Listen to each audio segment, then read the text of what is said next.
The film begins in a large modern city with no name. A young taxi driver suddenly loses his sight and stops his car in the middle of the street. A passerby helps by taking over the driving, and they head to the driver's home. The driver describes his sight as shadows in a fog, but the helper is puzzled, noting that blindness should be black. When they reach the driver's home, the helper leaves him in the street. The driver asks others for help, and one person takes him to his apartment. The taxi driver's wife is very worried about her husband's condition. She quickly finds an eye doctor's phone number and takes her husband to an appointment. Shocked by how easily the thief robbed a blind man, the doctor examines the taxi driver but finds no problem. He writes down the results and advises the young man to go to the hospital for a full checkup. The couple goes home. The doctor continues seeing patients, including a child, a woman in dark glasses, and a one-eyed old man. Later, he goes home and tells his wife about the strange case. They spend a quiet evening together. One of the doctor's patients goes to a pharmacy, buys medication, and takes a taxi to a hotel. As a call girl, she keeps her dark glasses on as the doctor advised and isn't too surprised when everything goes white. The frightened client throws her out into the hallway in her nightgown, and she asks the hotel staff for help. Meanwhile, the doctor's wife wakes up early and makes coffee. Suddenly, the doctor says he can't see anything and thinks he was infected by yesterday's patient. He has a panic attack, and his wife helps him calm down before he contacts his colleague. They start noticing other cases of sudden blindness but don't understand what's happening. The white blindness spreads quickly, and an ambulance arrives to take the doctor away. His wife tries to join him, but they refuse until she claims she also went blind. The couple is taken to a newly declared quarantine area. They are the first to enter the large room numbered 1. The husband urges his wife to admit she can still see and go home, but she refuses. Soon, more patients arrive, including the taxi driver, the thief, the call girl, and the child. The taxi driver recognizes the thief by his voice, leading to a fight that the doctor barely stopped. People begin to settle in, and the doctor's wife helps them adapt, guiding them to the toilet and advising them to count their steps and remember the layout. One day, the call girl accidentally scrapes the thief's leg with her heel. The doctor's wife provides first aid since the doctor can't see. She worries about infection due to the lack of antiseptic, but her husband tells her to let it go since they can't do anything about it. One day, the doctor's wife goes for a walk and hears guards saying only infected people are allowed in. More people arrive, including a police officer, a pharmacist's assistant, a hotel maid, and a financial advisor who turns out to be the taxi driver's wife. Hearing her familiar voice, the taxi driver calls out, and they manage to find each other with difficulty. The newcomers settle in. The doctor hears the guards and asks them to bring medicine to help the injured, but the guards point their guns at him and his wife, threatening to shoot if they don't return to their ward. Living conditions in the quarantine area deteriorate as more patients arrive, and the outside world is cut off. The call girl takes care of the child, who keeps asking for his mother. The maid recalls the woman in glasses who infected her, unaware that the woman is nearby. Food becomes scarce. The only sighted person, the doctor's wife, tries to call emergency services but gets no response. The next day, a new group of patients arrive, including the eye doctor's assistant. The doctor's wife does her best to maintain order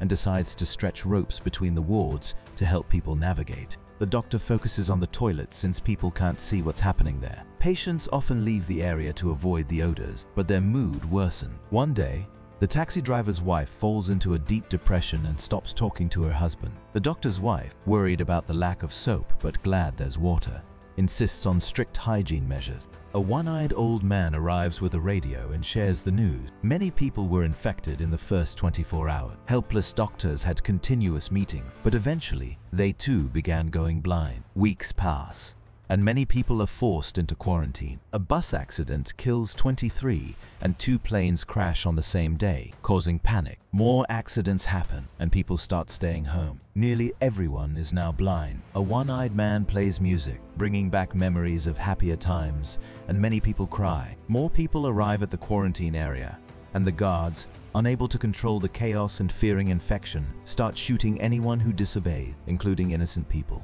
The first deaths occur, and residents ask for a shovel to bury them. The doctor's wife pretends to be blind and goes outside to get it, struggling to stay calm as the guard mocks her. She picks up the shovel, surprising the guards with her quick adaptation. The doctor urges each ward to bury one of the dead, but others ignore him. In terms of food distribution, an armed patient from the 3rd ward declares himself king and takes control of all the food. Meanwhile, the thief develops an infection and soon figures out that the doctor's wife can still see. It becomes harder for her to hide this, and she often cries. One night, the thief goes outside and provokes the guard into shooting. The next day, the doctor and some people from his ward bury the dead. He confesses to his wife that it's difficult for him to see her caring for him, but she asks him to accept it and walks away, taking advantage of the fact that he can't see her. The next day, the king announces new rules. Anyone who wants to eat must now pay for it. He mocks everyone, demanding that his supporters sing along. Later, a real fight for food breaks out, but fearing the weapons,